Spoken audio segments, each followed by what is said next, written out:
And hello, everyone, and welcome to Rich Sports Talk, your home for all the latest and greatest on the New York Jets. Thank you so much for joining us here today as we talk about the green and white here on Rich Sports Talk all the time. And again, if you're new to the channel, make sure to hit that like and subscribe button so you don't miss any of our latest content. If you are listening to us on podcast, you can listen to us wherever podcasts are available and take us on the go again.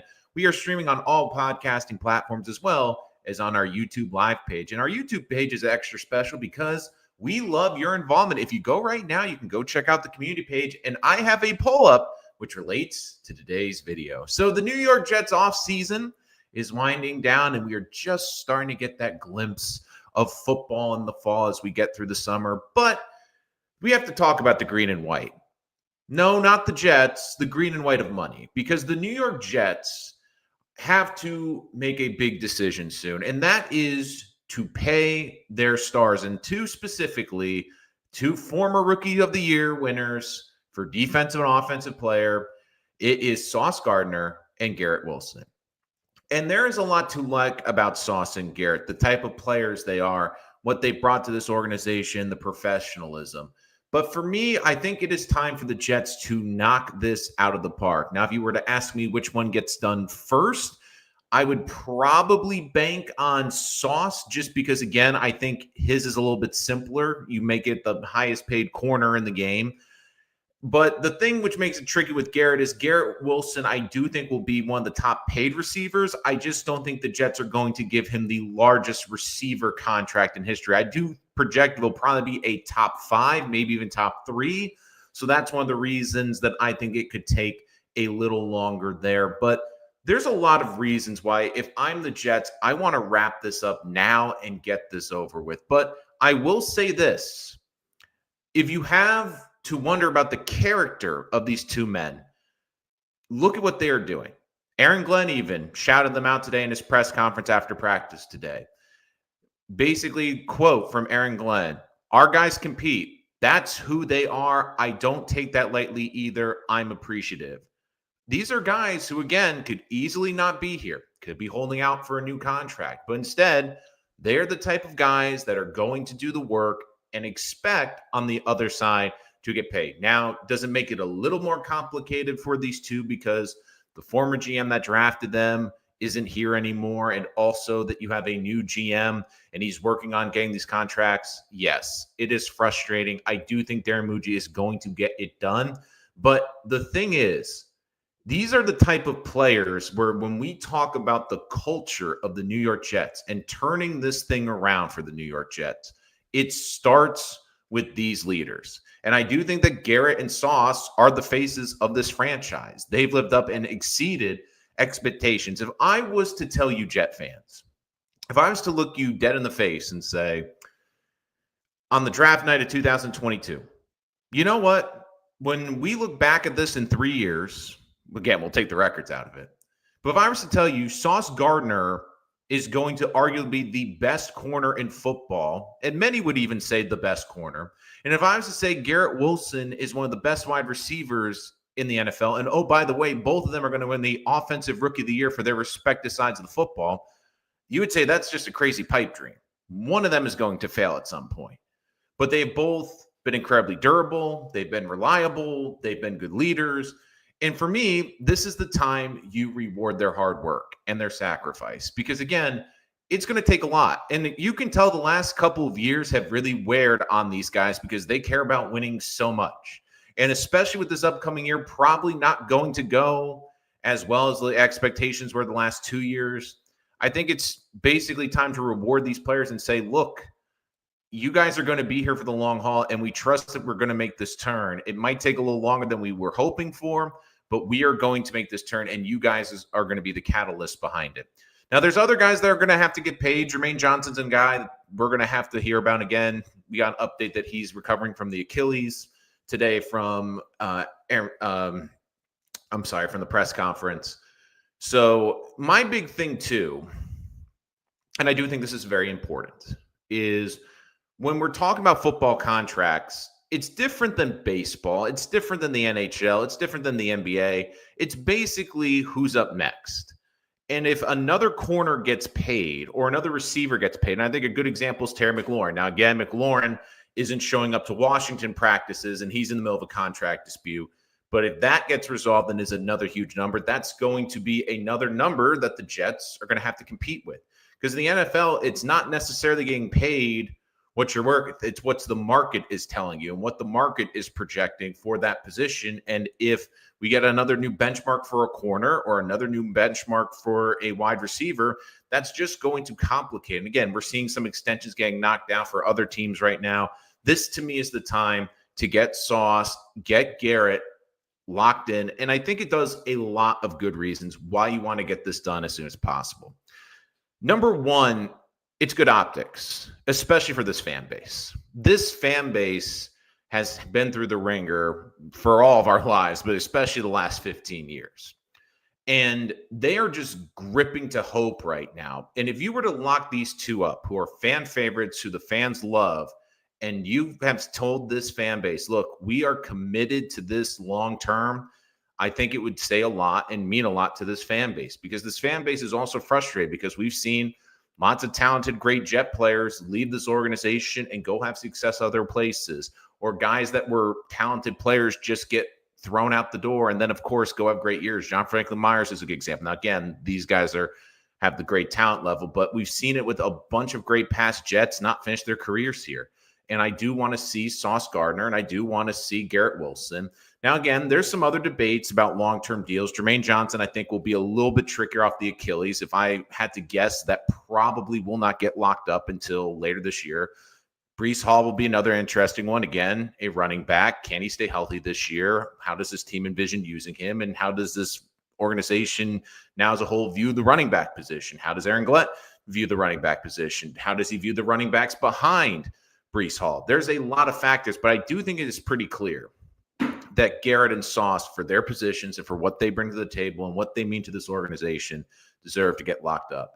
I also think it's a great message to this locker room, because when you're a young player and you're a homegrown player, I think there's this perception around the Jets that they don't like paying their own players. And unfortunately, we've seen this a lot of times go kind of south with the Jets. Now, I think one of the most public scenarios we've ever seen was, of course, documented on Hard Knocks with Darrelle Revis.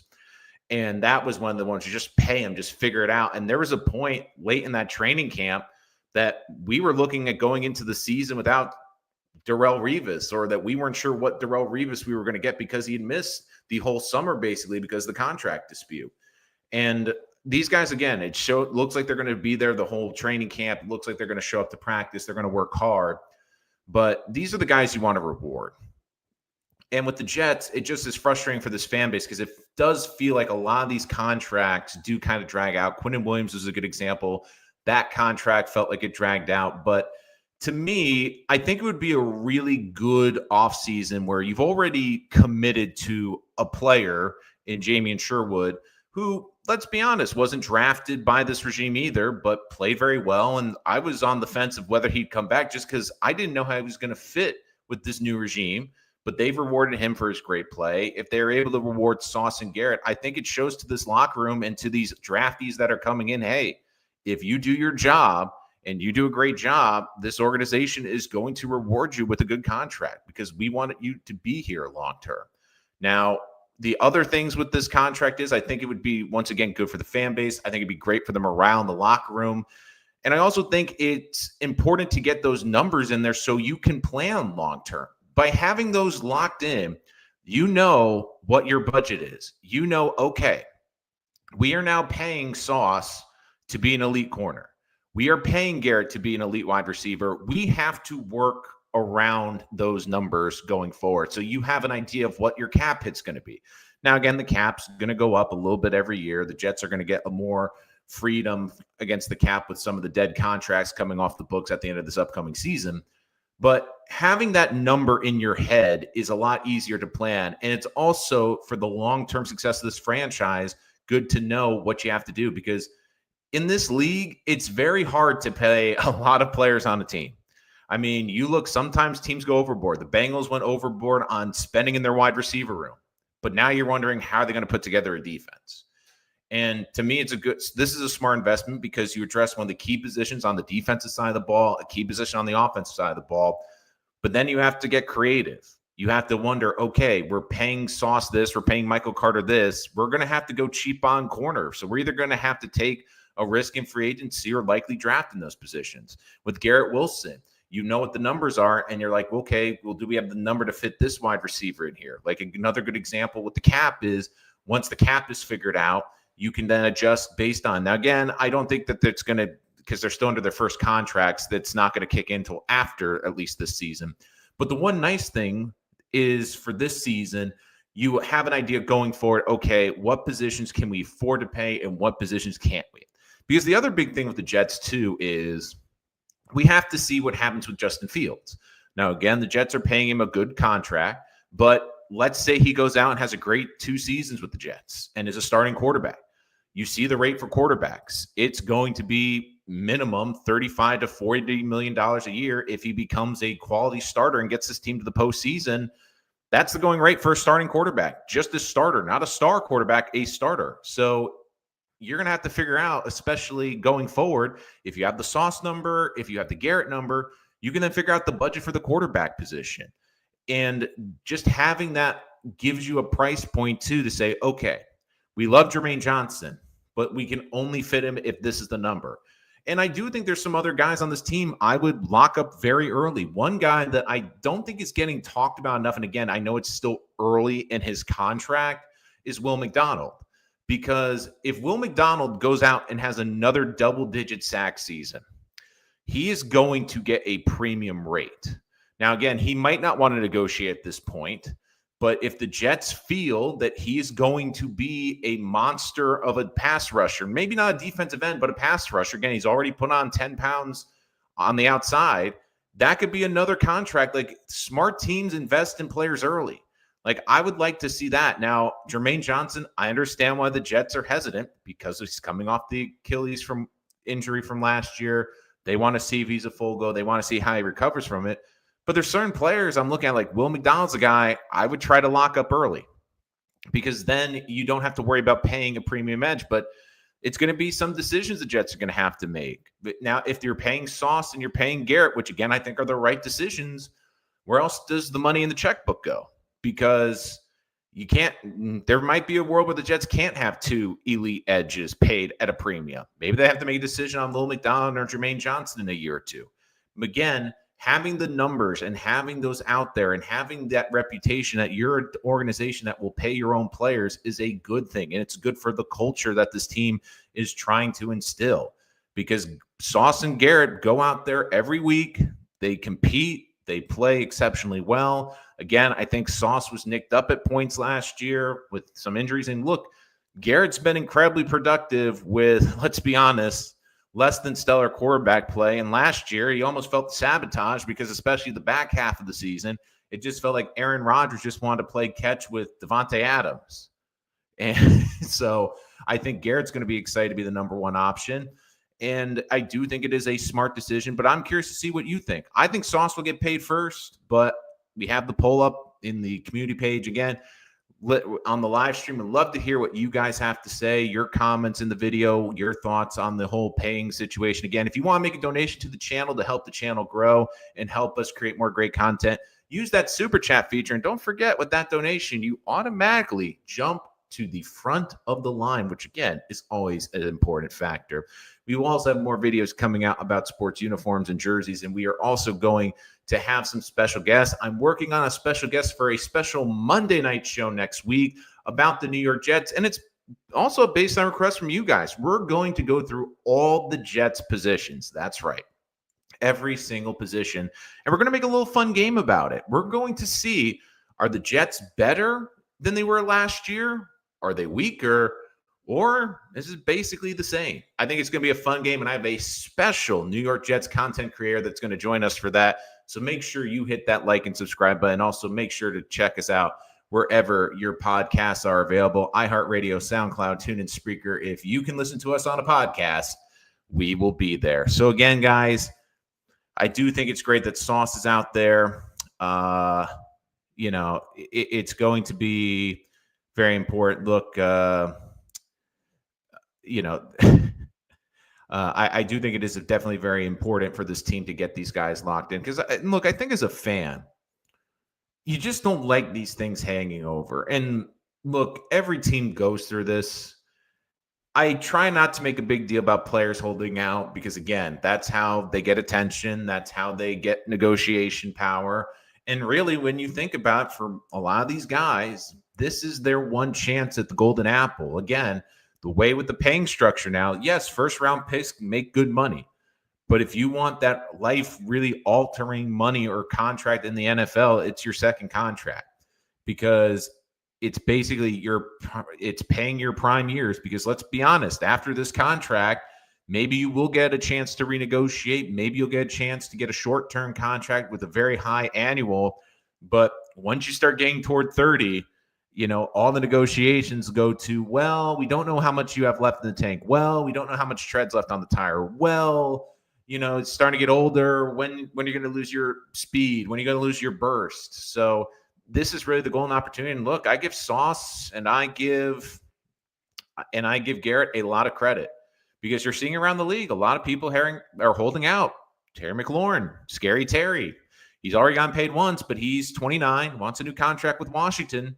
He's not showing up to practice. And again, I will not get on players for not showing up to practice because if you want to be out there and you want to work hard, great. And I do think it's appreciated in that building, but I also get where players are coming from. If I'm not getting paid or I'm not getting my contract, why am I showing up? So I get both sides of that argument. And look, I think one of the other big things too is the Jets are going to have to make some big decisions on key players. I think Sauce and Garrett are easy because of how productive they are and how great of leaders they are. But the other members of that 2022 draft class is going to be interesting. I love Jermaine Johnson, but we're going to see how he recovers from the Achilles. If he's back to his form, I think he's the guy you give a contract to. Breece Hall will be the tricky one because Breece Hall will be incredibly tricky because he's a running back. If he stays healthy, can he stay healthy again this year? How productive will he be with this offensive line? I'm very curious to see what he gets. And look, I did see, because I'm surprised no one brought this up in the comments, but I did see that supposed proposed trade from Bleacher Report where I think it said the Jets would trade Breece and a second for Terry McLaurin. And look, I do see why some people might make sense of that. But for me, I don't think it makes sense to trade Breece Hall now. I don't think his value is great. And the big thing too is the Jets have a lot of needs. I know you're looking for a good number 2 receiver, but Terry McLaurin, that wouldn't make sense because you're going to have to pay Garrett Wilson. So then you're going to trade away at an asset and then pay another receiver. So if you're paying 2 receivers, you're paying Sauce Gardner, and you're paying them elite level money, where's the rest of the money going to go to on this team? So I do think that the Jets have some key pieces to lock up. Again, Jermaine Johnson, like I said, I don't think he's going to get locked up because they're going to see how he comes back from the Achilles. Again, comment below in the live stream if you want to get your questions in before the end of the show today. But I do think that one guy I would really look to try to lock up is Will McDonald because let's be honest, if he comes out again and has another double-digit sack season, which you could very easily do because now this is going to be a defense I think that's going to blitz a lot more. It's going to create a lot more chaos for him. It's going to create a lot more opportunities. And don't forget, he's going to have Jermaine Johnson back. If Jermaine Johnson's back to form, that's another edge that a team's going to have to account for. I mean, Will McDonald was clearly this team's best pass rusher last year, and they could key on him, and he's still got double-digit sacks. And if he comes out and has another 10 to 12 sack season, I mean, that number is going to be huge, especially because how many guys in the NFL right now are back-to-back double-digit sack guys? It's a very, very, very short list. It is not a long list of guys that are that productive. And we'll have to keep an eye on that. But I do think some of the other interesting observations early in practices, Arian Smith has gone off to a good start. I do think that Allen Lazard, as of now, will compete for the number 2 receiver role. But I just get this feeling, and you guys can tell me if I'm wrong. I brought it up on the channel before. I know I keep bringing this up, but Allen Lazard might start the season as a New York Jets. I just do not see him finishing the season as a Jet. I could see him being traded to the Steelers either during training camp early in the season or at the very least the trade deadline. Like, I just don't see a world where Allen Lazard isn't paired up with Aaron Rodgers again. I just see that happening. Like, it's one of those things, like there's certain things in sports that you'd be surprised by. I will be surprised if Allen Lazard is catching passes week 17, week 18 for the New York Jets in 2025. I just feel like he is going to be a Pittsburgh Steeler sooner than later. And I do think it will happen. Again, I don't know if it's going to happen tomorrow. Knowing my luck, it could happen anytime again. It seems like a lot of breaking Jets stuff always seems to happen when I'm live. So let me just quickly check Twitter to make sure that didn't just happen, because I remember I was doing the Sherwood show talking about his contract, and I think 7 minutes into the show, it basically was, oh, they got the contract done. So that was definitely something very important. So, and again, the other thing I would say too is another reason why I would lock up McDonald is there's a lot of great edge players that are looking for new contracts. TJ Watt's a good example. He's not attending Steelers camp. And again, I'm not saying Will McDonald is TJ Watt, but he's an edge player that's a double-digit sack guy. And if he gets that new deal, that's going to become the new baseline for edge pass rushers. So I would definitely keep a very, very close eye on that. And he's someone that I would really look to lock up early, because there's some young Jets. I think they still have to prove a little bit more. I think they're still young. And, of course, we get our first official look at Aaron Rodgers. This, of course, from the NFL in his first Steelers practice. I'm not going to lie, and again, I'm not going to talk long about Aaron Rodgers, but I'm just surprised like he kept number 8. Like I don't get why he didn't go back to 12. I mean, to me, I feel like that the number 8 number almost feels like a bad thing. I guess now it's his branding, because doesn't he have? I think he has the Dragon Infinity tattoo, which forms the number 8. On his arm. So I think that's part of it, because I think that was from like his Netflix show, I believe. And again, if I'm wrong, you guys can let me know in the comments. You can always reach out to us in the comments on the live stream on YouTube. I will answer the questions if you're not here live. And again, if you want to take us on the go later, you can always check us out where podcasts are available. iHeartRadio, SoundCloud, TuneIn, Spreaker, and Spotify are all the places where you can check us out. And again, we talked about paying Sauce Gardner, Garrett Wilson. I think the time has come. Giving you you guys a chance to reach out in the comments. Would love to hear from you. But also check out our page as well, because if you do check out our community page, then you will make sure, if you check out the community page, sorry, I'm fumbling the words here. If you check out the community page on the YouTube channel, you can check out a poll we have, and I've asked you guys who gets paid first, Sauce Gardner or Garrett Wilson. My prediction is Sauce, but I would love to hear what you guys would have to say. And again, let us know in the comments below if you have other ideas for future videos. We'll be having a special video next Monday night. I will give you guys all the details. Make sure to like and subscribe. We have a fun Jets content creator coming on the show to debate the New York Jets roster for 2025. It's going to be a lot of fun on a Monday night. Make sure to check us out the next day on the podcast, wherever podcasts are available, and make sure to like and subscribe to help us with the YouTube algorithm, because as always, guys, if you like and subscribe to our content, that means more Jet fans can find us and more Jet fans can enjoy our great community. Thank you so much for joining us here today on Rich Sports Talk. I'm your host, Owen Rich, and we will see you next time.